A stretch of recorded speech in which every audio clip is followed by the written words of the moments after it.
তাই গুরুজি ধরতে হবে। কোরআনের কোথায় আছে গুরু ধরার কথা? 3 নম্বর, পৃথিবীতে গুরু প্রথম কে ছিল? তার শিষ্য কে ছিল? সে গুরুর মুখ থেকে কোন বাক্য ফুলছিল? শিষ্যর মুখ থেকে কোন বাক্য ফুলছিল? এখনকার গুরুরা তা বলে কি বলে না? বাবা, ওই সালাতের বিছানায় যায় যদি কোনো শালার যদি দুনিয়াদারির কথা মনে হয়, ওর নামাজ হইব না, ওইটা হইবার ফাজলামি সুদা। কেন আমাকে গুরু হিসেবে সাজানা? গম হচ্ছে বেহেশতের খাদ্য, গম খাওয়ার সুন্নত, গমের দানাও ফাটা বাবা, জগৎটাই ফাটা। বাসা থেকে বের হওয়ার সময় একজন বাবা আর একজন মায়ের রাই খাইছি বাদান। তবে আজকে এখানে এসে এত সুন্দর পরিবেশ, তার সঙ্গে একসঙ্গে এতগুলো বাবা মার মুখ আমি দেখতে পাইরা মনটা আনন্দতে খুব বইরা গেছে বাদান। খুব খুশি হয়ে গেছি। আর পরিবেশটাও এত সুন্দর পরিবেশ, এটা বলা যাবে না। তাই বাজান, আপনারা যে যেখানে আছেন সেখান থেকেই যদি একটু সুদৃষ্টিতে তাকান আমার দিকে, হয়তো কার আশীর্বাদ আমার কপালে লেগে যাবে বলা যাবে না বাবা। তবে তাই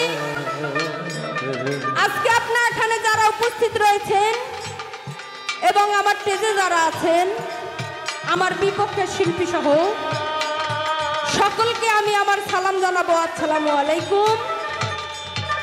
আর পাশে যদি কোনো হিন্দু দাদা থাকে তাদেরকে আদাব নমস্কার।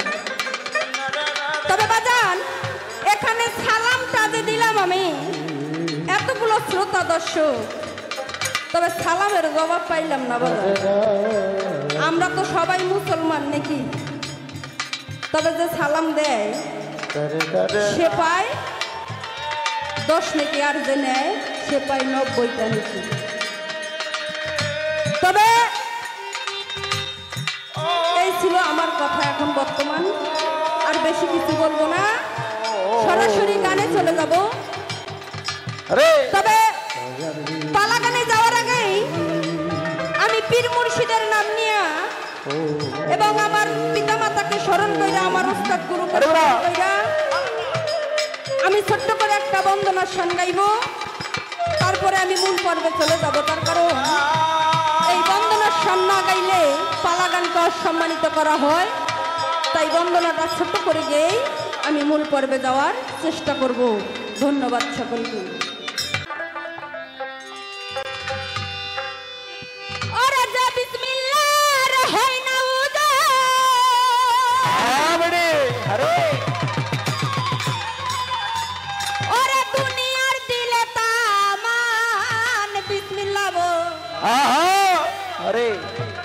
লিয়া মুখের জবান খুলিলাম, বিসমিল্লাহ বলিয়া মুখের জবান খুলিলাম।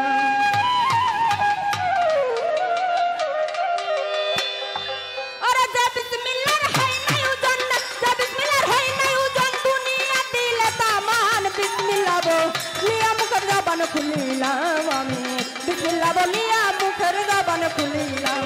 ওরে যে বিসমিল্লাহর হয় নাই ওজন, যে বিসমিল্লাহর হয় নাই ওজন, দুনিয়া দিলে তামান। বিসমিল্লাহ বলিয়া মুখের জবান খুলিলাম আমি, বিসমিল্লাহ বলিয়া মুখের জবান খুলিলাম।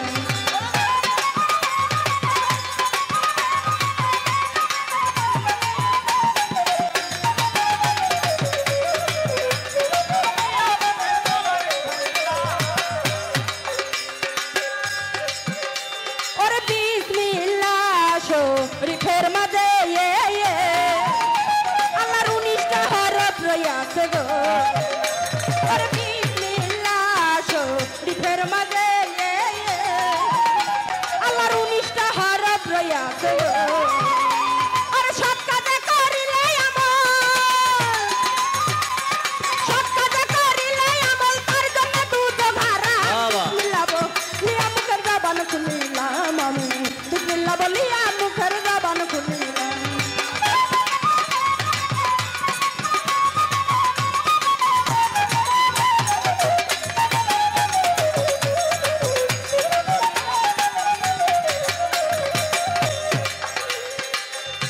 আমার মা বাপ তাদের ফিরে আমি ভক্তি জানাই না তো শিরে গো।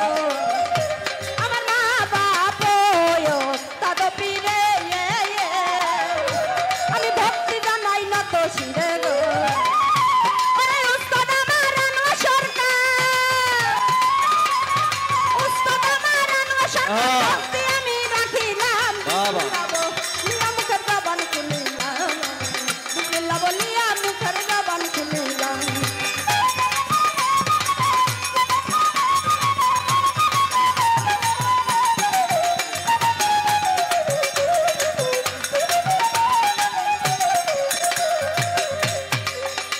আমার গাই বাঁধা দিলায় বসত বাড়ি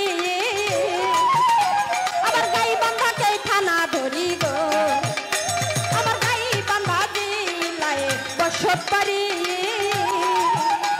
আমার গাই বাঁধাকে থানা ধরি গো এর নাম কি আমার রুমি সরকার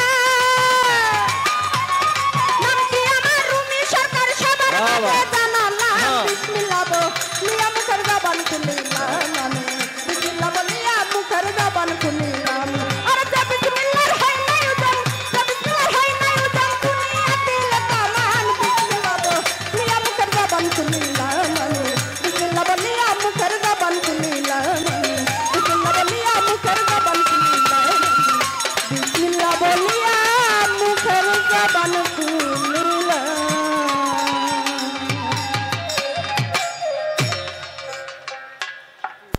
তবে যাই হোক বাবা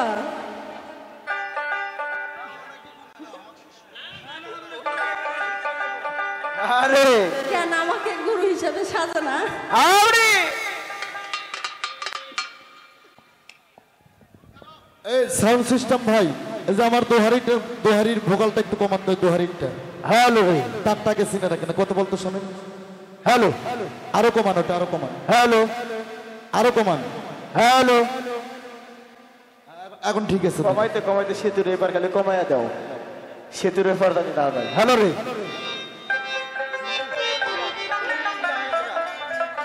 হ্যালো হ্যালো তবে যাই হোক বাবা এখান থেকে পালা নির্ধারণ করে দিয়েছেন। আজকের পালা হবে গুরু এবং শিষ্য। তবে আমি রুমি সরকার গাইবান্ধা থেকে আগত, আমি গাইব শিষ্যের ভূমিকায়। আর এখানে বিপক্ষী শিল্পী যিনি, উনি গাইবেন গুরুর ভূমিকায়। তবে বাজান আসলে উনি আমার গুরু, আমি গানের মধ্যেও বলছি, আপনারা হয়তো বুঝতে পারছেন। আজকে যেটুকু কথা বলার শক্তি এবং সাহস আমি পেয়েছি, এই এতগুলো বাবা মার সঙ্গে সামনে কথা বলার যেটুকু সাহস আমার হয়েছে, যেটুকু আমি পেয়েছি, সবকিছুই ওনার অবদান এবং ওনার চরণধুলি। তবে উনি যদি না দিত আজকে হয়তো দাঁড়ানোর সাহস আমি পাইতাম না, অন্তত আপনাদের মাঝে। তবে তাই পালাটাও পড়ে গেছে গুরু এবং শিষ্যের মধ্যে। তবে বাবা এমনি সময় যদি আমি আমার বাজানের বলি, বাজান আমি তো আপনার শিষ্য, আপনি আমার গুরু। তবে বাবা আপনি তো দয়ার সাগর, তবে সাগর থেকে যদি 2-4-5 বালতি পানি তোলা যায়, সেখানকার পানি কি কমে বাবা? কখনোই ফুরাবে না। তবে আমি বলি আপনি তো সেরকম একজন সাগরের মতো, আপনার ভিতরে এতই তত্ত্ব তালিম আছে যা 2-4খানা কথা যদি আপনি আমারকে দেন, আপনার কখনো কমবে না। তো উনি বলে কি যে এখনো তুমি ছোটই আছো, আর একটু বড় হও। আমারে দেখে কি ছোট মনে হয় বাবা? আর বলে যে এখন নয় তখন, তখন নয় সকল, মানে ওনার ইয়ার শেষ নাই আর কি। তবে আজকে এতগুলো বাবা মার সামনে আমি যদি আমার দয়ালের কাছ থেকে কিছু চাই, আজকে কি কোনো কথা খাটবে ওনার যে এখন বলা যাবে না পরে? আজকে আমার একটা চাওয়ার সুযোগ এসে গেছে কি বাবা, আমি আজকে চাইবো আর দেখি আমার বাজান, আমার দয়াল আমার কতটুকু কি দিতে পারে। তবে আপনারা যারা আমার মতো হতভাগা এবং অবুঝ, শিষ্যরা কিন্তু অবুঝে হয় রে বাবা, অবলাই হয়, তারা কিছু জানে না বিধায় জানার জন্য, বোঝার জন্য একজন মানুষের কাছে গিয়ে আত্মসমর্পণ করে। তো যদি আমরা জানতাম তাহলে আমরাই মানুষরা বুঝাইতাম কি বাবা, জানি না বিধয় একজনের কাছে যাইয়া কিছু জানার চেষ্টা করি। তবে তাই আমি আপনাদেরকে বলবো, অনুরোধ করার যে কথা পায়ে হাত দেওয়ার সমান কথা বাজান। তাই বলবো আমার মতো যারা অজ্ঞানী এখানে আছেন, তবে তাদের উদ্দেশ্যে বলবো আপনারা ভালো করে শুনবেন। তার কারণ এক গুরুর কথা স্মরণ হইলে সমস্ত গুরুর কথা স্মরণ হয়ে যায়। তবে আজকে যদি এখান থেকে আপনারা কিছুই নিয়ে যাইতে না পারেন, তাহলে এই যে রাতটা আপনারা জাগতেছেন, এই রাতটা জায়গা আপনাদের জন্য বিফল হয়ে যাবে রে বাজান। তাই আমার মতো যারা অজ্ঞানী আছেন তারা ভালো করে শোনার এবং বোঝার চেষ্টা করবেন। আর আমি আশা রাখি আমার বাজান, আমার কথায় যদি আপনারা সন্তুষ্ট না হন, আমার বাজান আছে, আমার দয়াল আছে, আশা রাখি ওনার কাছে উনি যা বলবে এবং যা গাইবে আপনারা সকলেই সন্তুষ্ট হবেন। তবে বাজান, আমি যতটুকু সময় থাকবো আমার কথায় যদি আপনারা বিরক্ত বোধ মনে করেন, তাহলে আপনারা তবুও আমাকে একটু সময় দেবেন, আমি বেশি সময় নেব না।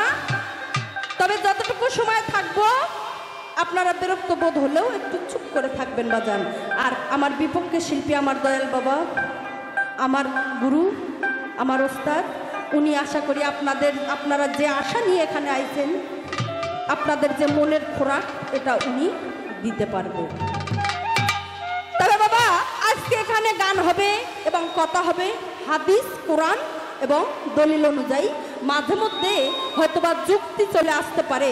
আমি যদি কোরআন থেকে প্রশ্ন করি, আশা রাখি আমার বাজানের কাছে উনি কোরআনের মাধ্যমে জবাব করবেন। যদি হাদিস থেকে প্রশ্ন করি, হাদিসের মাধ্যমে জবাব করবেন। যদি কখনো আমি যুক্তি দিয়ে কিছু বলার চেষ্টা করি, তাহলে উনি যুক্তি দিয়েই চেষ্টা করবে। তবে কোরআনের কথা হাদিসে লাগানো যাবে না, আর হাদিসের কথা কোরআনে লাগানো যাবে না। আর বিশেষ করে একটা কথা, আমি হয়তো ছোট মানুষ, কিছু জানি না, তবে বাজান আমি না জানলেও এখানে অনেক গণ্যমান্য ব্যক্তি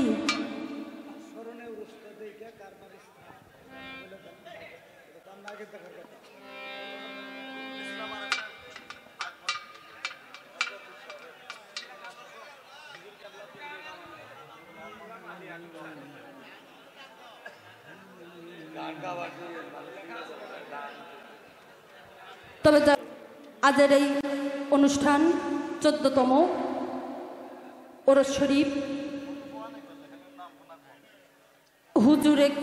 হুজুরে কামেল পীরে কেবলা হজরত মোহাম্মদ নুরুল ইসলাম তিস্তিয়া সাহেবের বাড়ি, ওনার উদ্যোগেই তো এই অনুষ্ঠান। আর হুজুরে কামেল পীরে কামেল হজরত মোহাম্মদ আলী আকবর তিস্তিয়ার স্মরণে এই অনুষ্ঠান। আসলে খুব সুন্দর, প্রতিবারে মনে হয় এরকমই হয় না বাবা? খুব সুন্দর অনুষ্ঠান। যাই হোক, তবে আজকে আমার জানার বিষয়, বোঝার বিষয় আমার ওস্তাদের কাছে, এবং উনি আশা রাখি আমি যা চাইবো, যেটুকু চাইবো তার থেকে যেন আমি দ্বিগুণ বেশি ওনার কাছে পাই। আর এখানে গান হবে, কথা হবে হাদিস, কোরআন, দলিল অনুযায়ী। বিশেষ করে এখানে মন গড়া কোনো কথা বলানো যাবে না। তবে বাবা, এই পবিত্র কোরআন শরীফ 6666 আয়াত, 7 মুন্দুল 14 সিজদা, 3,16,19টি হরফ, 130 ফরজ, 6টা রুকু, 114 সূরা কোরআনের মধ্যে আছে। তবে বাবা, কিছু কিছু শরীয়তের আলিমেরা বলে যে গান বাজনা হারাম। তবে ওনাদের কথা যে একেবারেই মিথ্যে তাও কিন্তু নয়। কোন গান বাজনা হারাম? দেখবেন 2, 4, 500, 1000 টাকা হইলে 4-5টা মেয়ে শিল্পীরা পাওয়া যায়, যায় না? সেখানে দেখবেন কি গান বাজতাছে, কি গান কইতাছে, কেউ বুঝতে পারতাছে না বাবা। এই সমস্ত গান বাজনারে বলা হয় হারাম। যে গান শুই না ছেলেদের মাইয়া মানুষের কথা মনে হইব, আর যে গান শুই না ছেলেদের মেয়েদের ছেলেদের কথা মনে হইব এই গান শোনা হারাম, এই গান গাওয়া হারাম। যে মাটিতে হয় সে জায়গার মাটিও হবে জাহান্নামী। ও ভাই এই ভোগালটা আর ঠিক যে করে, গানের মধ্যে ভোগালটা চিরচির করতেছে। আল্লাহ রাসূলের কথা হবে, যে গানের মধ্যে মা ফাতেমার কথা হবে, যে গানের মধ্যে ইমাম হাসান হোসেনের কথা হবে, যে গানের মধ্যে পিতামাতার কথা হবে, যে গানের মধ্যে পীর ও মুর্শিদের কথা হবে, আর যে গান শুই না অন্তর থাইকা এক ফোঁট চোখের পানি পড়বে, এই গান হারাম করব এমন মৌলবি মনে হয় এই বাংলাদেশে কেন অন্য দেশেও জন্ম হয় না। তবে তাই আমি আমার বাজানরে সর্বপ্রথম বলবো, বাজান আপনার কাছে আমার সর্বপ্রথম জানার বিষয়, আপনি একজন গুরু আর আমি একজন শিষ্য, কিছু জানি না বিধয় আপনার দরবারে আইসা আমি পড়ছি।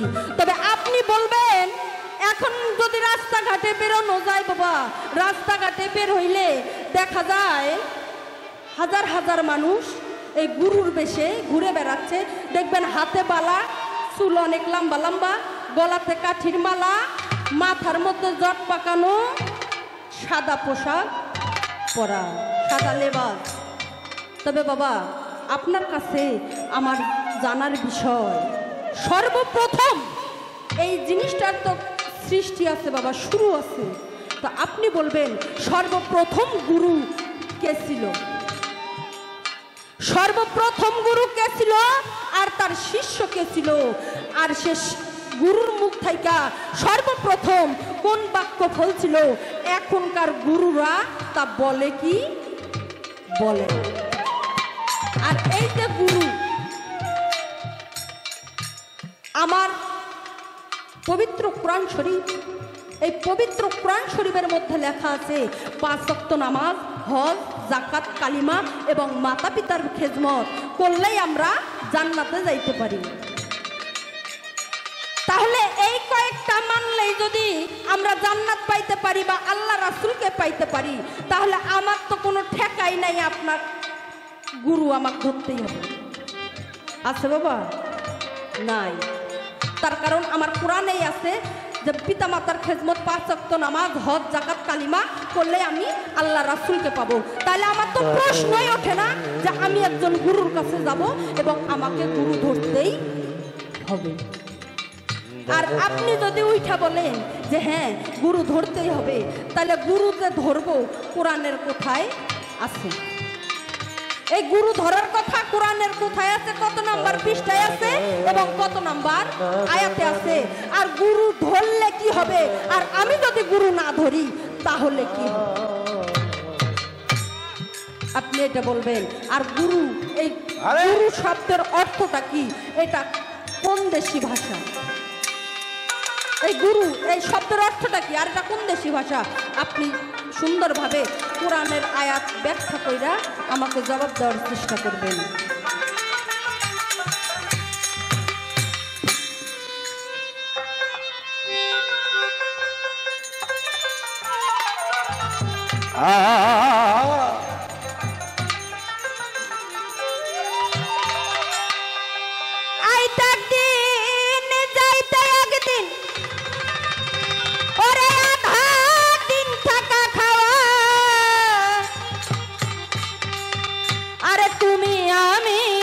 মোসাফির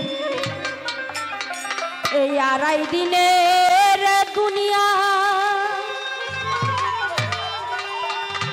আইতে একদিন যাইতে একদিন, আইতে একদিন যাইতে একদিন, আধা দিন থাকা খাওয়া, তুমি আমি এক মোসাফির 2.5 দিনের দুনিয়ায়, তুমি আমি এক মোসাফির 2.5 দিনের দুনিয়া।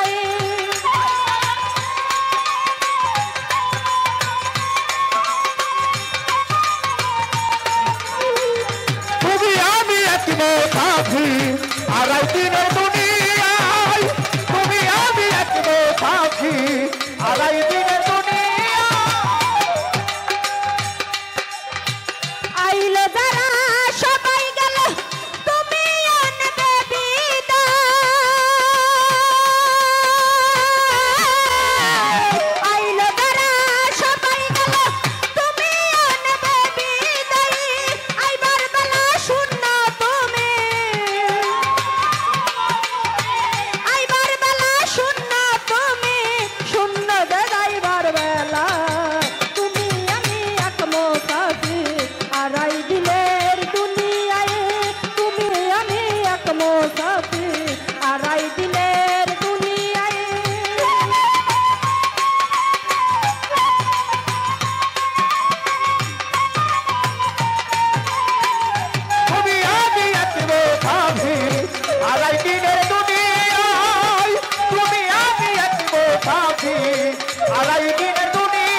মুসাফির এই আড়াই দিনের দুনিয়া কই নিকটরের লোক কই ভাই একটা আসে সাউন্ড সিস্টেম ভাই খুব সুন্দর, আর কোথাও হাত দিবেন না। হ্যাঁ, আউযু বিল্লাহি মিনাশ শাইতানির রাজিম, বিসমিল্লাহির রহমানির রহিম। সমস্ত প্রশংসা মহান রব্বুল আলামিন, তার ইরশাদ আল্লাহ পিয়ারা হাবিব হযরত মুহাম্মদ মুস্তাফা সাল্লাল্লাহু আলাইহি সাল্লাম আমার পাক নবীজির পাক রওজা মোবারক আমার ভক্তিপূর্ণ সালাম রেখে তার সঙ্গে 1,24,000 মতান্তর 2,24,000 পীর আউলিয়া গাউস কুতুব আলী মাস্তান সাধু বৈষ্ণব তরিকার আশিকান জাকিরান যাই যেখানে অবস্থান আছেন সকলেরই চরণে আমার প্রেম ভক্তি আমার ভালোবাসা, আমার মা বাবার পাক চরণে আমার ভক্তি ভালোবাসা, আমার যিনি গানের গুরু যার হাত ধরে বাউল জগতে আমি আসছি, আমার দরদি আমার আব্বুর ছোট ভাই আমার আপন কাকা বাউল শাহ আলী, আমার দয়ালের পাক চরণে আমার প্রেম ভক্তি রাখি, যার চরণে আমার সমস্ত পরিবারকে কুরবানি দিয়ে দিছি। আবার নতুন করে আমার সমস্ত পরিবার আমি সহ তার চরণ মোবারকে কুরবানি হয়ে যায়। যে মানুষটার জন্ম না হইলে বাংলাদেশে আজকে আনোয়ার সরকার হতে পারতো না। আমার দয়াল বাবা সিঙ্গার মানিকগঞ্জ আব্দুল রশিদ সরকার উর্ফে রশিদ সাইজি, আমার বাবা জানের রওজা মোবারকে আমার ভক্তিপূর্ণ সালাম রেখে আজকে এখানে নুরুল পীর সাহেব, আকবর পীর সাহেবের এটা ওরস শরীফ না বাবা, এটা সাধুর মেলা, সাধুর বাগান। আমরা যারা আসছি বাবা প্রত্যেকে পবিত্র কোরআনের একটা আয়াত স্মরণ করবেন, কুল্লি নফসি জায়গাতুল মউত। পৃথিবীতে আসার সিরিয়াল আছে গো, কিন্তু যাওয়ার কোনো সিরিয়াল নাই। এখানে অলির দরবার, এখানে পীরের দরবার। সাধক হাসান গানে বলছে মুর্শিদের দরবার ভক্তের কাবা ঘর, কে জানে কার ভাগ্যে হয়। এখানে আমরা পীরের দরবারে আসছি বাজান ক্ষণেকের জন্য আমাদের মন মানসিকতা কামরি পোজ এইটা আছে এটাকে পিছিয়ে ফেলে দিই, আমরা একটু সামন দিকে চলবো। এখানে যারা সাধুগুরু বৈষ্ণব তরিকার আশিকান জাকিরান আছেন, এখানে হয়তো আমার নুরুল পীর সাহেব বাবা আছে নাকি, সমস্ত পীর মশাইয়ের প্রতি যারা গান শুনতেছেন অনেকগুলো শ্রোতা ভক্ত আসছেন, খালি গানের জন্য আসেন নাই, দূর দূরান্ত থেকে আসছে যে আনোয়ার সরকারকে টিভিতে দেখি, সিডিতে দেখি, ইউটিউবে দেখি। গান দেওয়া বড় বিষয় নয়, আসছেন যে তার মুখখানে এক নজর থেকে আসি, সাক্ষাৎ করার জন্য আসছেন, এটা আমি জানি। তো সমস্ত মুসলমানের প্রতি আমার সালাম, আসসালামু আলাইকুম ও রহমতুল্লাহ বারকাতুহু। পাশে থাকলে কোনো হিন্দু দাদা তাদের প্রতি রইল আমার আদাব নমস্কার। দোতারা একটু কমান তো, দোতারা একটু কমান, দোতারা বাস বাস। হ্যালো, ভোগালটা আরেকটু না চিকন হয় না? হ্যালো হ্যালো রে, হ্যালো রে, থাক দাদা।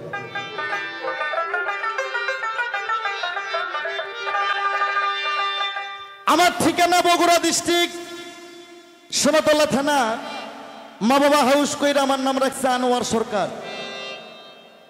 এশিয়া মহাদেশের মধ্যে 3 থেকে 3,500 পালা গান, ভাব গান, লালন গান, বিচ্ছেদ গান আমার চলে, অডিও ভিডিও সহ। আজকে এখানে আমার নুরুল বাবার দরবারে আসছি, সাধুগুরু বৈষ্ণবের চরণ ধুলি পাওয়ার আসে। তবে এখানে পালা কর্তাপক্ষ হইতে দরবার থেকে পালা বন্টন করে দিয়েছে গুরু আর শিষ্য। আমি আনোয়ার সরকার, আমাকে দেওয়া হয়েছে গুরুর পক্ষে গান করার জন্য। আমার প্রতিপক্ষ যিনি গায়িকা, আমারই সুযোগ্য ছাত্রী, গাইবান্ধা ডিস্ট্রিক্ট সদর, কোকিল কণ্ঠী, ময়না কণ্ঠী, টিয়া কণ্ঠী, যার কোনো তুলনা নাই, জনাব রবি সরকার। তো উনি বলছে বাবা আপনি কি সত্যিকারের গুরু না অভিনয়ের ক্ষেত্রে গুরু? বাবা অভিনয় না বাবা, হ্যাঁ যেমন শরীয়ত মারফত পালা হলে বর্তমান আমার সেতুর পার আমাকে শরীয়তের পাঠ কেউ দিতে সাহস পায় না, আমি নেইও না। গুরু শিষ্য পালা হলে আমার গুরুর পালা দেয় ছেলে পেলে, আমি গুরুর পালা গাই। তবে অভিনয়ের ক্ষেত্রে গুরু না, আমি অরিজিনালি গুরু বাবা। আর দলিল আছে, লাইসেন্স আছে আসতে। তবে আমার শিষ্য বলছে দয়াল এখানে গান গাইতে হবে হাদিস কোরআন দলিল কিতাব যুক্তি। তুমি নামা, তুমি বাদ দিলাম, তোমাকে বাদ দিলাম। এই মনসের মধ্যে কোনো হাফেজ কারি মুন্সি মৌলানা মুফতি মুহাদ্দিস কাদিয়ানি সুরিয়ানি গোলাপি রহমানি হানাফি মোহাম্মদ মুজাহাফি না মুজাহাফি দেওবন্দ হইতে শুরু করে যদি কোনো বুজুর্গানি ব্যক্তি থাকেন আমার কথা নোট করে রাখবেন। কারো যদি কোনো প্রশ্ন থাকে লেখে লেখে পাঠিয়ে দেবেন, কথার মাধ্যমে আসবেন, আমি জব করার জন্য চেষ্টা করব। একটা রং কথা বলবো না, একটা রং কথা বললে আমার নিজের জিব্বা আমি নিজে কাটিয়ে ধরে দেবো। এর স্যার কোনো সত্য কথা আমি তোমাকে কইতে পারলাম না। তবে গুরু শিষ্য পাল্লা অনেক শিল্পী অনেকভাবে গায়, তবে আজকের পালাটা হয়তো একটু ব্যতিক্রমী হবে। আমার মা ফাতেমা হযরত আলী ইমাম হাসান হোসেন পাঞ্জাতনকে স্মরণ করে, আমার মা বাবা ওস্তাদ গুরু আমার পীর মুর্শিদকে স্মরণ করে আমি সময় কম নেব। তবে একটা কথা বলি বাবা, গুরু শিষ্য পালা হলে যে গুরু পক্ষে কথা বলবে, যে গুরু কথা কয় সেই গুরু, তাকে সময় বেশি দিতে হবে। নবদ বিলায়ত পালা হইলে যে বিলায়তের পক্ষে গাইব তাকে সময় বেশি দিতে হবে। জীব পরম পালা গাইলে যে পরম গাইব তাকে সময় বেশি দিতে হবে। এটা পারাপারির গান না বাবা। আল্লাহর পবিত্র কোরআন শরীফ ৬৬৬৬ আয়াত, ৭ মঞ্জিল ১৪ সিজদা ৩,১৬,১৯ হরফ ১৩০ ফরজ ৬টা রুকু রুমি সরকার বলছে। কোরআন এখন মসজিদ থেকেও আনা লাগবে না, বাসা থেকেও আনা লাগবে না। টাচ মোবাইলে গুগলে সার্চ দিয়ে দেখেন ৬৬৬৬ আয়াত নাই। কোরআনে আছে ৬৩২৫টি আয়াত, কোন কোরআনে আছে ৬৩৫৯ আয়াত, আরগুলো হারায় গেছে। তাই পবিত্র কোরআনে বলছে আইন কয় আইন মান, গাইন কয় গান কো। গান জায়েজ, গান জায়েজ, মাজারে মোমবাতি জ্বালানো জায়েজ, মাজারে গিলাপ জড়ানো জায়েজ, মাজারে ফুল ছিটানো জায়েজ, মহিলাকে মুরিদ করা জায়েজ, নারী পুরুষ একসঙ্গে জিকির করা জায়েজ, গান জায়েজ, হারমোনি জায়েজ, ঢোল জায়েজ, দোতারাও জায়েজ।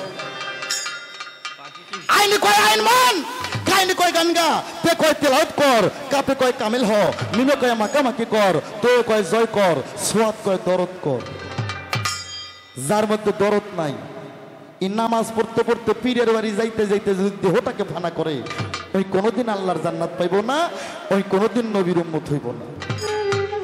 তাই সোয়াদ কয় দরদ কর, আর জিম কয় আগে জবান ঠিক কর। বাবা জবানের আরেক নাম কি বাবা? জিবরাইল। তাই জিম কয় জবান ঠিক কর, আর ফেক হইতেছে ফকরামি করিস না। মুসলমান আই, সকলে আমরা নবীর দিনে যাই।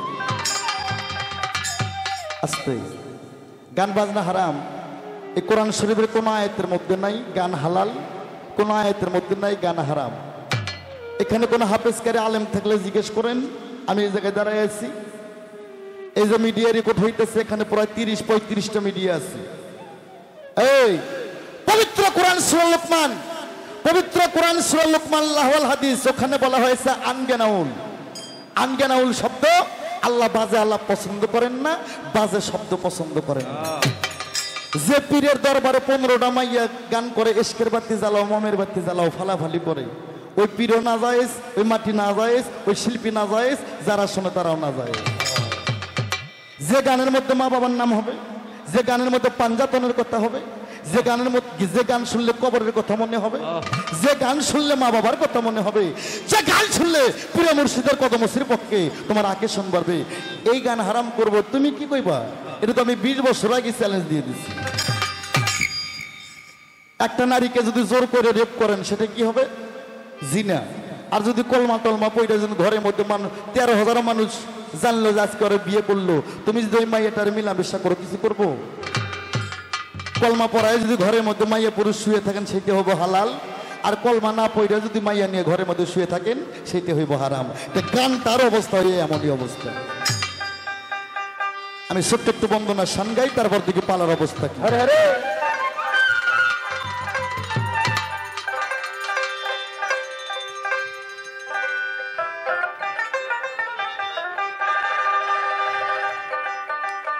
ওরে গানে গানে ডাকি আল্লাহ তোমারে,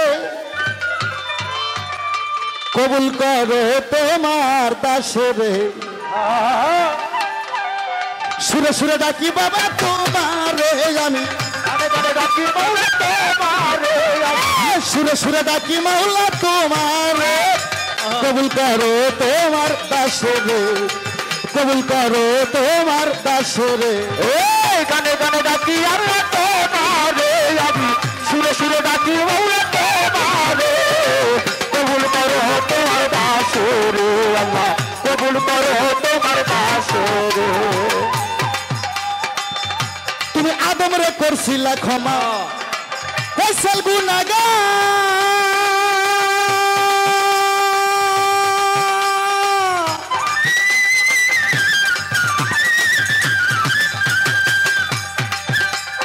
আগুন হইতে ইব্রাহিমকে করিলা উদ্ধার।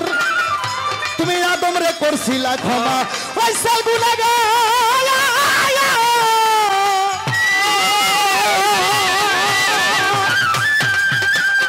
আগুন হইতে ইব্রাহিমকে করিলা উদ্ধার। বেহেশতের বাগান করলা আগুন রে, বেহেশতের বাগান করলা আগুন রে।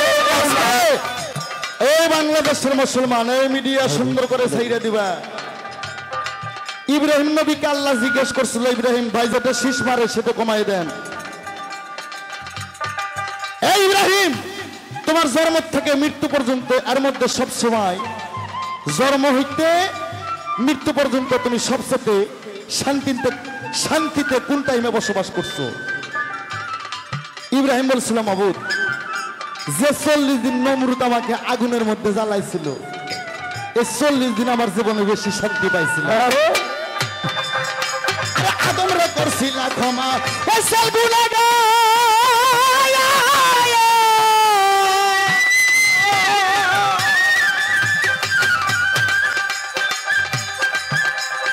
ইব্রাহিমকে আগুন হইতে করিলা উদ্ধার। বেহেশতের বাগান করলা আগুন রে বাবা, বেহেশতের বাগান করলা আগুন রে, বেহেশতের বাগান করলা আগুন রে, কবুল করো তোমার দাসরে। সুরে সুরে ডাকি মাওলা তোমার, এই গানে গানে ডাকি মাওলা তোমারে, গানে গানে ডাকি মাওলা তোমার, কবুল করো তোমার দাসরে, কবুল করো তোমার দাসরে। এই গানে গানে মাওলা তোমায় ডাকি হে আমি, সুরে সুরে মাওলা তোমায় ডাকি হে, কবুল করো তোমার দাসরে আল্লাহ, কবুল করো তোমার দাসরে। তুমি নসরে করছিলা ক্ষমা, নাসারি দর, আরে মুসারে করিলা দয়া পুরাইলা কই তোর। আরে নসরে করিলা ক্ষমা, নাসারি দর,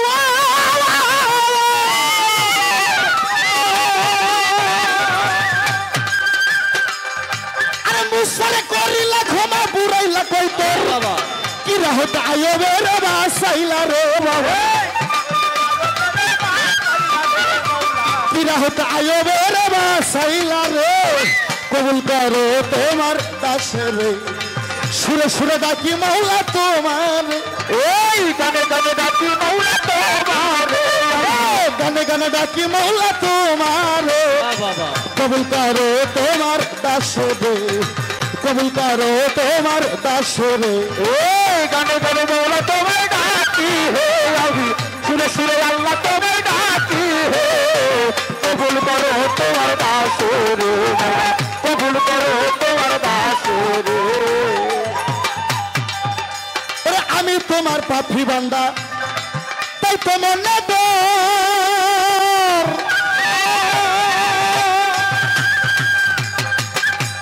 শেষ নিদানে দয়া জানে করি উদ্ধার। ওরে আমি তোমার পাপী বান্দা, তাই তো মনে ডর,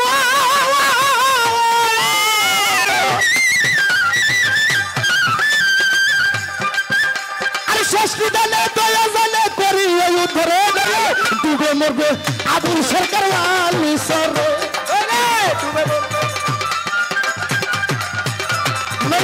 ডুবে মরবে আবুল সরকার বালু সরে, কবুল করো তোমার দাসে রে সুরে সুরে ডাকি মাওলা তোমারে এই গানে গানে ডাকি মাওলা তোমারে গানে গানে নুরুল বাবা ডাকি তোমারে কবুল করো তোমার দাসে রে কবুল করো তোমার দাসে রে কবুল করো তোমার দাসে রে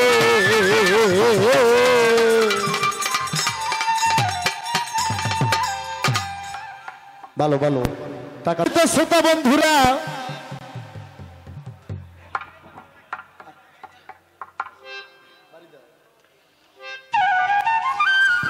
বাবা পালাগান এমন একটা জিনিস বাবা পালাগানের মধ্যে কথা বললে সমস্যা হয়ে যায় তবে যাই হোক সম্মানিত আওয়ামী লীগের সভাপতি সাহেব আমার উপস্থিত চেয়ারম্যান ভাই যে ভাই কথা বলল আমার এক ভাই আছে আক্তার ভাই কি নাম গো আপনার বিলাল পাগলা ভাই আমার আমার গান শুনে আমার 500 টাকা দিচ্ছে বন্দনা গান শুনে দেওয়ার মতন আমার কিছু নাই তবে পালা গান কথার পৃষ্ঠে কথা গানের পৃষ্ঠে গান আমার বাবা রশিদ সরকার কইছে আর নাম বলা হয় বিচার বাউল গান রুমি সরকার আমার শিষ্য আমি ওনার গুরু তাই উনি বলছে যে মুরিদ কেন হতে হবে গুরু কেন ধরবো কিসের থেকে আমার গুরু ধরার এই গুরু আমি কেন ধরবো পবিত্র কোরআনে আছে মা বাবার খেজমত পাঞ্জেকানা 5 ওয়াক্ত নামাজ হজ যাকাত কালেমা পড়লেই জান্নাত পাওয়া যাবে গুরু ধরবো কেন কিসের অভাব তাই গুরু ধরতে যাব 2 নম্বর কথা কই গুরুজি ধরতে হবে কোরআনের কোথায় আছে গুরু ধরার কথা 3 নম্বর পৃথিবীতে গুরু প্রথম কে ছিল তার শিষ্য কে ছিল সে গুরুর মুখ থেকে কোন বাক্য ফুলছিল শিষ্যর মুখ থেকে কোন বাক্য ফুলছিল এখনকার গুরুরা তা বলে কি বলে না বাবা বেয়াদবি মাফ করবেন আমার বাবা রশিদ সরকার কইছিল ভক্তি দিয়ে আমার গোয়া সেরে দেয় 3 পোয়া আরে আমার শিষ্য আমার ভক্তি একটা দিছে কিন্তু প্রশ্ন করছে 3টাই কিন্তু লতা পাতা অনেক বেশি হয়ে গেছে এই আস্তে মুসলমান ধৈর্য ধরে থাকবেন আনোয়ার সরকার খালি পালাগানি করে না ওয়াজও করে কর্তা পক্ষ বললে যন্ত্রপাতি অফ টুপি মাথাতে সারা রাত খেলে আমি কোরআন তাফসীর করব আরে আমাকে বলছে পৃথিবীতে প্রথম গুরু কে ছিল তার শিষ্য কে ছিল তার মুখের বাক্য কি শুনতেই কোন না কই এখন অনেক তো সালালা গুরু দেখা যায় পৃথিবীতে গুরু প্রথম কে ছিল আমার ভাইরা রে এই পৃথিবী ছিল অন্ধকার ধন্ধকার কুয়াকার নৈরাকার আকার উকার হুশিকার দীর্ঘিকার কোনো কিছুই ছিল না পৃথিবী ছিল ডিম্বুরাকার ডিম মানে গোল গোল মানে শূন্য শূন্যর পর কিন্তু আর কোনো অক্ষর থাকে না বাবা আমার ভাষা কি বুঝতে পারেন ঠিক আছে বাবা আস্তে আমার আল্লাহ চিন্তা করলো আমি যে আল্লাহ আমি যে ঈশ্বর আমি যে গড আমি যে প্রভু আমি যে নিরঞ্জন আমি যে পরম এটা কেমনে বুঝবো আমার তো সৃষ্টি নাই এই থানা এই ইউনিয়নের চেয়ারম্যান সাহেব আছেন তার যদি ভোটার না থাকে চেয়ারম্যানের কোনো মূল্য আছে আল্লাহ কই আমি এত বড় একটা জিনিস কিন্তু আমার তো সৃষ্টি নাই আল্লাহ বলল দেখি তো আমার ভাবকে প্রকাশ করতে পারে কিনা আমার বাইরে আল্লাহ বললেন হু হা হে 3টে শব্দ দেওয়ার পর ডিমটা বাস্তে হয়ে গেল নিষ্কার খোসলা দে জমিন পয়দা হইল ওপরকার খোসলা দে আসমান পয়দা ডিমের মধ্যে থেকে 10টা সিজ বাই করলো 10টা সিজের থেকে আরশ কুরসি নহু মাপুস নহু কলম একিনতে দরপ্তের গাছ ইসরাফিল সিংহাসন শরম নামের আয়না 7টা বেহেশত 7টা দোজখ আমার আল্লাহ পয়দা করলো আল্লাহ পৃথিবী সৃষ্টি কইরা আল্লাহ নিজের জাতের সাথে মিশে যাইয়া আল্লাহর একটা কলম ছিল আল্লাহর একটা টেবিল ছিল আল্লাহর একটা খাতা ছিল শোনেন দিয়ামন খাতাটা ছিল ইশকের খাতা টেবিলটা ছিল নূরের টেবিল আর কলমটার নাম ছিল আলিফ কলমের মাথা ফাটা না বাবা এই মাথা ফাটা যদি কলমের না হয় লিখবো কি দিয়ে কলমের মাথা ফাটাই জন্য লিখতে পারে আলিবেরও কিন্তু মাথা ফাটা, আলিবেরও মাথা ফাটা আছে। কলমের মাথা ফাটা আর আলিবের মাথা ফাটা। সারা পৃথিবীতে খেজুর খাওয়া সুন্নত, নবী খেজুর খাইছে, খেজুরের আটিও ফাটা। গম হচ্ছে বেহেস্তের খাদ্য, গম খাওয়া সুন্নত, গমের দানাও ফাটা। বাবা জগৎটাই ফাটা। আমার ভাইরা রে, আল্লাহ বললেন কলম তুমি লিখতে থাকো। কলম লিখতেছে লা ইলাহা ইল্লাল্লাহ, লা ইলাহা ইল্লাল্লাহ। আমার মাওলা গো, তুমি ব্যতীত আর নাই কোনো মাবুদ, আল্লাহ তুমি এক আল্লাহ।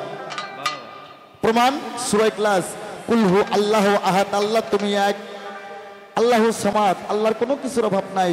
লাম ইয়ালি ওয়া লাম ইউলাদি, আল্লাহ এমন একটা সুপ্রিম পাওয়ার, উনি কাকে জন্ম দেয় নাই, উনি নিজেও কারো জন্ম নয়, উনি কারো মুখবিক্ষী নয়। আমার আল্লাহ কয় কলম তুমি ভালো করে লেখো। আরে কলম 40,000 বছর লেখে লা ইলাহা ইল্লাল্লাহ, লা ইলাহা ইল্লাল্লাহ। মাবুদ গো তুমি ব্যতীত আর নাই কোনো মাবুদ আল্লাহ। আল্লাহ ধমক দিল কলম, খালি লা ইলাহা ইল্লাল্লাহ দেখো খাতা ভরে ফেলাইছো, এর পাশে আর কি হবে? কলম চিন্তা করলো আল্লাহ ছাড়া, আমি কলম ছাড়া আর ব্যতীত কেউ নাই। লা ইলাহা ইল্লাল্লাহ, আমি কলম, আমার নামটা হইতে হবে আমি কলমুল্লাহ। আল্লাহ ধমক দিল কলম কি লেখো? আরে কলম থরথর করে কাঁপতে কাঁপতে কলম অস্থির হয়ে যায়। ও কলম লিখতেছে লা ইলাহা ইল্লাল্লাহ মুহাম্মাদুর ইয়া রাসূলুল্লাহ। আল্লাহ সঙ্গে সঙ্গে সালাম দিল। আল্লাহ বললেন আসসালাতু ওয়াসসালামু আলাইকা ইয়া রাসূলুল্লাহ, আসসালাতু ওয়াসসালামু আলাইকা ইয়া হাবিবাল্লাহ। আমার নবী সৃষ্টি হয়ে আমার নবী সিজদাত পড়ে গেলেন। আমার আল্লাহর কুদরত দুইটা পায়ের মধ্যে। আল্লাহর পা আছে, আল্লাহর হাত আছে, চোখ আছে, মুখ আছে, সব আছে। না শরীকে না মোকাম ঠিক আছে, কিন্তু কাল হাসরের মাঠে আল্লাহ কুরসিতে বসে বিচার করবে কাজী হই। কুরসি মানে চেয়ার, আরবিতে বলে কুরসি, ইংলিশে বলে চেয়ার, আর বাংলায় বলে কেদরা। আরে যে চেয়ারে আমার সম্মানিত ভাইরা বসে আছে, এ চেয়ারে কি ভেড়া ছাগল বসে না মানুষ বসে? কাল হাসরে আমার আল্লাহ বিচার করবো কুরসিতে বসে কাজী হইয়া। আবার কেউ যদি কারো জমি 2-4-5 বিঘা মাইরা খায়, মসজিদ ঘরে যায় নামাজ পড়ে কয় আল্লাহ তুমি দেখো, আল্লাহ আল্লাহ তুমি দেখো, এই আমার জমি 5 বিঘা মাইরা খেলো। ওই বেটা আল্লাহর যদি চোখ না থাকে আল্লাহ দেখবো কি দিয়ে? আল্লাহ তুমি বিচার করো। আল্লাহর 2টা হাত আছে, তার কুদরতি হাত। আল্লাহর 2টা চোখ আছে, তার কুদরতি চোখ। আল্লাহর 2টা পা আছে, তার কুদরতি পা। যদি মনে করে আমাদের মতন পা, তাহলে গুনাহগার হয়ে যাবে। আমার নবী আল্লাহর কুদরতি চরণে সিজদায় পড়ল। আর আমার নবী বললেন লা ইলাহা ইল্লাল্লাহ, লা ইলাহা ইল্লাল্লাহ। 70,000 বছর যাবে। 70,000 বছর পর আমার আল্লাহ আবার নিজেই বলল মুহাম্মাদুর ইয়া রাসূলুল্লাহ। তখন আমার নবী আল্লাহর পায়ে সিজদা করলো। আল্লাহ সুদৃষ্টি আমার নবীর পৃষ্ঠের উপর গেল। আমার নবী এমন একটা প্রাইজ পাইল, পৃথিবীতে কোনো নবী পায় নাই, কোনো পীর মশায়েখ পায় নাই, সেটা পাইল মোহরে নবুয়া। তাহলে পৃথিবীতে প্রথম গুরু ছিল আমার আল্লাহ, তার প্রথম শিষ্য ছিল আমার নবী। শিষ্য বলতো লা ইলাহা ইল্লাল্লাহ, আর গুরু বলতো নিজে মুহাম্মাদুর ইয়া রাসূলুল্লাহ। এই পৃথিবীতে আইসা আমরা সবাই পড়ি নবীর কলমা। আমার নবী নিজেই পড়বো উম্মতের কলমা। কাল হাসরে আমরা সবাই বলবো ইয়া হাবলি, আমরা সবাই বলবো ইয়া নফসি ইয়া নফসি, আর আমার নবী বলবে ইয়া হাবলি উম্মতি ইয়া হাবলি উম্মতি। এই পৃথিবীতেও শিষ্য গুরু নাম জপবে, আর গুরুর একটাই জপার নাম, সেটা হচ্ছে শিষ্য নাম জপতে হবে। পৃথিবীতে প্রথম গুরু আল্লাহ, তার শিষ্য ছিল আমার নবী। শিষ্য বলতো লা ইলাহা ইল্লাল্লাহ, আর গুরু বলতো মুহাম্মাদুর ইয়া রাসূলুল্লাহ। তোমার ভাজাল শেষ। গুরু শব্দের অর্থ কি? গয় হুসুকারের গু, রহিসিকারের রু, গুরু। গ শব্দের অর্থ অন্ধকার, রু শব্দের অর্থ আলো। একটা গুরুর ধর্ম একটা ভক্তকে অন্ধকার জগৎ থেকে টান দিয়ে তাকে আলোর জগতে নিয়ে আসে। কয় গুরু কেন ধরতে হবে? কোরআনের কোথায় আছে? কোরআনে নামাজ পড়লি জান্নাত। এই শালা, এই শিক্ষা তোরে কে দিছে? হ্যাঁ, এই কোন শালাই কয় তো এই কথা? 5 ওয়াক্ত নামাজ কোরআনের কোথাও নাই। পবিত্র কোরআনের কোথাও নামাজের কথা নাই। কোরআনে আছে সালাতের কথা। সালাত এক জিনিস, নামাজ হচ্ছে আর এক জিনিস। সালাত জিনিসটা আলাদা, নামাজ জিনিসটা আলাদা। কোরআনটা হচ্ছে আরবি ভাষা, আর নামাজটা হচ্ছে ফার্সি ভাষা। হাওলাই তো শব্দ মিক্সার কইরা ইসলাম জগৎকে ফুলিয়ে ফেলাইছে। কোরআন আছে সালাতের কথা, আকিমুস সালাত ওয়া তুল যাকাত, 82 বার বলছে সালাতকে কায়েম করো, আর 750 বার বলছে জিকির করো। এই আসতে এখানে যারা জেনারেল আছেন, যারা শিক্ষিত সমাজের লোক আছেন, নামাজের স্পষ্ট বাংলা হচ্ছে পূজা, নামাজের স্পষ্ট বাংলা হচ্ছে উপসরণকারী, আর সালাতের বাংলা, নামাজের বাংলা হচ্ছে উপসরণকারী মানে পূজা, আর সালাতের বাংলা স্মরণ এবং সংযোগ। সালাতে যায় তোমাকে আল্লাহর সাথে স্মরণ সংযোগ করতে হবে। যেমন রশিদ চান, আমার বাবার নাম আমি নিলাম, এটা স্মরণ হইল। যখন আমার বাবা রশিদ সরকারের ছবিটা আমার কলবের মধ্যে বাজবো, তখন আমার সংযোগ হইতে যাইব। এই জন্য আমি বলতেছি বাংলাদেশের মুসলমানকে সালাতের বিছানায় যায় যদি খালি বলা হয় আল্লাহু আকবার, আমার গরু বুলাবেন কি করলো? এই বাজারের নাম কি? মির্জাবাড়ি বাজার আমি কখনো যাবো? ওই সালাতের বিছানায় যায় যদি কোনো সালার যদি দুনিয়াদারির কথা মনে হয়, ওর নামাজ হইব না, ওইটা হইবার ফাজলামি সুদা, আর নামাজ হইব না। নামাজটা এমন একটা বস্তু, সালাতটা এমন একটা বস্তু, সূরা বাকারার মধ্যে বলছে আলিফ লাম মিম জালিকাল কিতাবুল হুদাল লিল মুত্তাকিন, আসসালাতু মিরাজুল মুমিনিন। নামাজের মধ্যে মুমিন বান্দার সঙ্গে আল্লাহর মিরাজ করতে হবে। সুবহানাল্লাহ। আর নামাজের মধ্যে যায় যদি আমার মনে হয় বউ আমার সুন্দর, আহা আমি নাই বাড়িতে, গুরু আছে বাড়িতে কি বেন হলো। নামাজের বিছানায় যায় যদি গরুর কথা মনে হয়, বসল ব্যাংকের টাকা সুদের টাকার কথা মনে হয়, আর এটা নামাজ হবে না, ওর তো হবে না, হবে না, ওর সাথে যারা থাকবে তাদের নামাজ শুদ্ধ আল্লাহর দরবারে হালকা হয়ে যাবে। এর নাম হচ্ছে সালাত। আলিফ লাম মিম জালিকাল কিতাবুল হুদাল লিল মুত্তাকিন, আসসালাতু মিরাজুল মুমিনিন। সালাতের মধ্যে মুমিন বান্দার সঙ্গে আল্লাহর মিরাজ করতে হবে। আল্লাহর সাথে মিরাজ না কইরা নামাজে যা বসল ঘুষের টাকা সুদের টাকা গরুর কথা মনে করবা, আর তোর ওই সালাত হইব, তোর হইতে বলতে ফাজলামি, যেটা কইলাম। আল্লাহর পবিত্র কোরআন সূরা রুমের 17 নম্বর আয়াতের মধ্যে বলছে সালাতের কথা। সূরা রুম আয়াত নাম্বার 17, ওখানে বলছে দিনে 2 বার সকাল সন্ধ্যা, দিনে 2 বার সকাল সন্ধ্যা তোমাকে মাওলার গুণকীর্তন করতে হবে। আর সূরা মারিস আয়াত নাম্বার 23, ওই জায়গায় বলছে 3 বার দাইমন সালাত। দাইমন শব্দের অর্থ সব সময় খাইতে নিতে শুইতে বইতে যে কোনো কাজের মধ্যে তোমাকে সালাত সাগরে ডুব দিতে হবে। হ্যাঁ বাবা, ওনার কথা তাহলে শেষ, এগুলো তাৎপর্য কইরো না। কয় গুরু কেন ধরতে হবে? এই পবিত্র কোরআন শরীফের মধ্যে প্রতিটা আয়াতের মধ্যে বাংলা অনুবাদ করা আছে জাহের এবং বাতিন। তুমি জাহেরি ইলম করবা, তুমি বাতিনি ইলম করবা না, তোমাকে নবী শাফায়াত করবে না। জাহের বাতিন 2 প্রকারের নিয়ামতের দ্বারাই একটা মানুষকে আল্লাহ পৃথিবীতে পরিপূর্ণ করে পাঠিয়ে দিয়েছেন। আস্তেই বাবা, আমার আল্লাহ তার 5 জবানে আমার বিশ্ব নবীকে বলে দিচ্ছে, বন্ধু গাদিরে ঘুমে তুমি বলে দাও যারা তোমার হাতে হাত দিয়ে বায়াত গ্রহণ করলো, তারা আমি আল্লাহ আমার হাতে হাত দিয়ে তারা বায়াত গ্রহণ করলো। সুবহানাল্লাহ। এটা সূরা ফাত্তা আয়াত নাম্বার 10।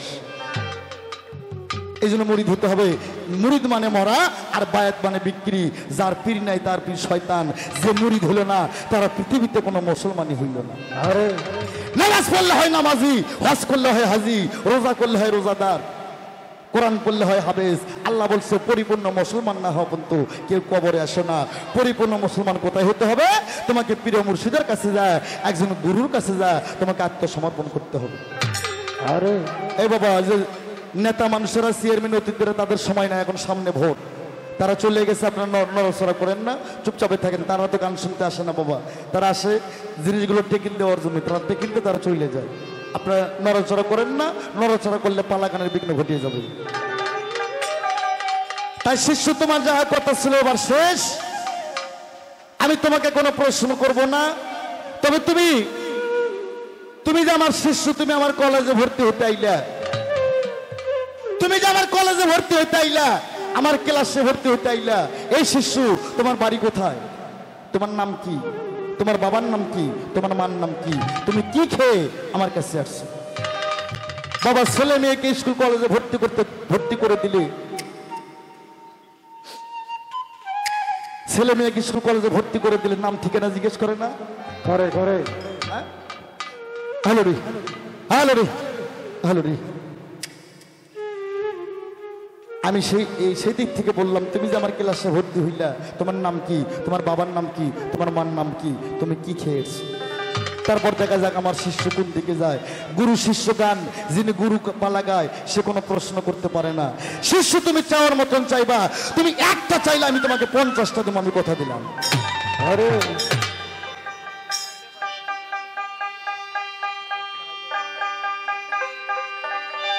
ভাই ভোগাল ঠিক আছে, খালি একটু হাই দেন ভাই, একটু হাইটে বাড়ান, যন্ত্র সঙ্গীতের তলে পড়ে যায় দাদা, একটু হাইটে বাড়ান। হ্যাঁ সুন্দর, মনিটরে যা আছে তা থাকলে হবে। হ্যাঁ আমি একটা গান গাই, তুমি গানটা খালি লক্ষ্য করবা। এখানকার পীর সাধুগুরু যারা আছে, ভক্তবিন্দু যারা আছে, শরীয়তের হোক আর মারফতের লোক হোক, সবাই যেন কানটা খুললে আমার গানটা লক্ষ্য করে আনোয়ার সরকার কি কয়।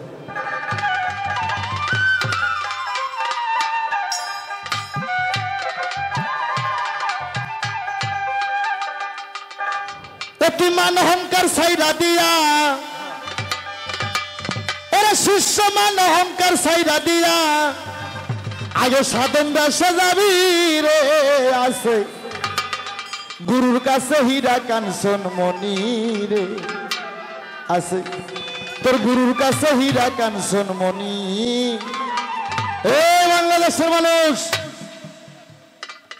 প্রাইমারি হাই স্কুল কলেজে পড়ে ডাক্তার হইবা, ইঞ্জিনিয়ার হইবা, পুলিশ হইবা, বড় বড় কাস্টম অফিসার হইবা ঘুষ খাওয়ার জন্য। মাদ্রাসায় মসজিদে পড়া, মাদ্রাসায় মসজিদে পড়া মুন্সি হইবা, মজ্জেম হইবা, আলেম হইবা, হাফেজ হইবা, কারি হইবা, মুক্তি হইবা, মুহাদ্দিস হইবা, কিন্তু আল্লাহর ওলি হইতে পারবা না। আর আল্লাহর ওলি না হইলে কোনো হালার ঘরে হালা যান মনে করেন যে আমরা জান্নাত পাইমু। আল্লাহর ওলি হইতে গেলে তোমাকে আরিফ প্রজায় অলি লোকের কাছে যাইতে হইব। হ্যাঁ দুনিয়াদারি করেন গা, কিন্তু সাথে সাথে আখিরাতকে চালাতে হবে বাবা। যার জন্য প্রথমে আমি বলছিলাম কুল্লি নাফসি জায়গাতুল মউত।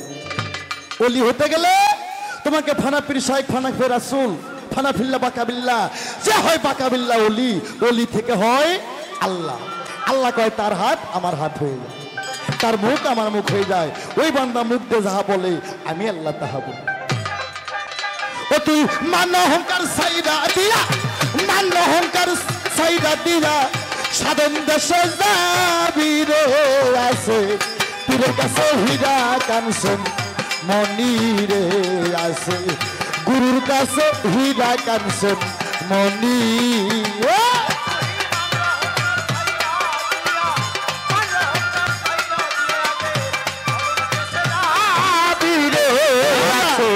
গুরুর কাছে হীরা কাঞ্চন মনি রে, আছে গুরুর কাছে হীরা কাঞ্চন মনি। মারফতের কালমা খানা গুরুর কাছে আছে জানা, দিলে তোর 16 আনা অমর হইয়া যাবি রে, অমর হইয়া যাবি। আরে মারফতের কালমা খানা গুরুর কাছে আছে জানা, দিলে তোর 16 আনা অমর হইয়া যাবি। ও তুই আরশ কুরসি নহু কলো, আরশ কুরসি নহু কলম সামনে দেখতে পাবি রে। আছে গুরুর কাছে হীরা কাঞ্চন মনি রে, আছে গুরুর কাছে হীরা কাঞ্চন মনি।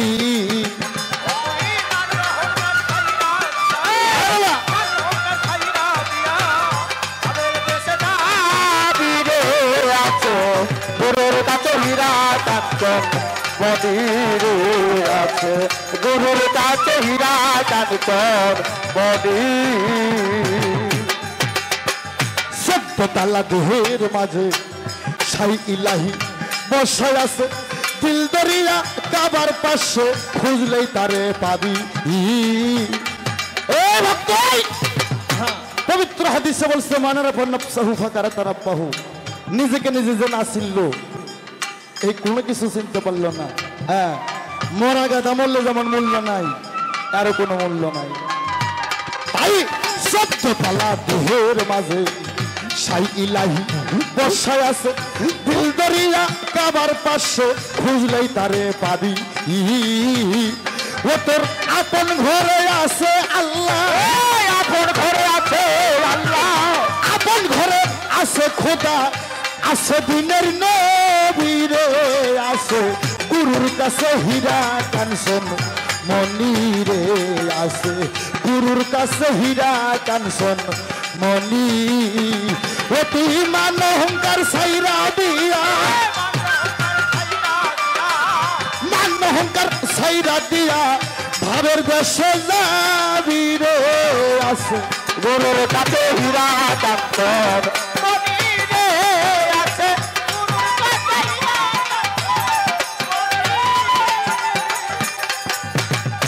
এই শিষ্য খালি তুমি না, সব শিষ্য, বাংলাদেশের সব শিষ্য যারা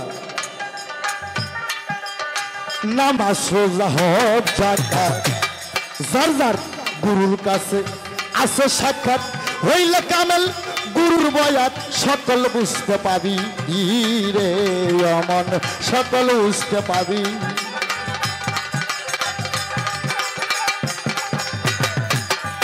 আর নামাজ রোজা হজ যাকাত পীরের কাছে আছে সাক্ষাৎ হইলে খাটি গুরুর বায়াত সকল জানতে পাবি। সরকার আনোয়ার কই রুমি রে তুই, আনোয়ার কই রুমি রে তুই, কম দেশে কম যাবি রে, গুরুর কাছে কাঞ্চন মন্দিরে আছে, গুরুর কাছে হীরা কাঞ্চন মনি। ও তুই মান অহংকার ছাইরা দিয়া, মান অহংকার ছাইরা দিয়া ভাবের দেশে যাবি রে, আছে গুরুর কাছে হীরা কাঞ্চন মন্দিরে, আছে গুরুর কাছে হীরা কাঞ্চন মন্দিরে, আছে গুরুর কাছে হীরা কাঞ্চন মনি মনি মনি মনি মনি।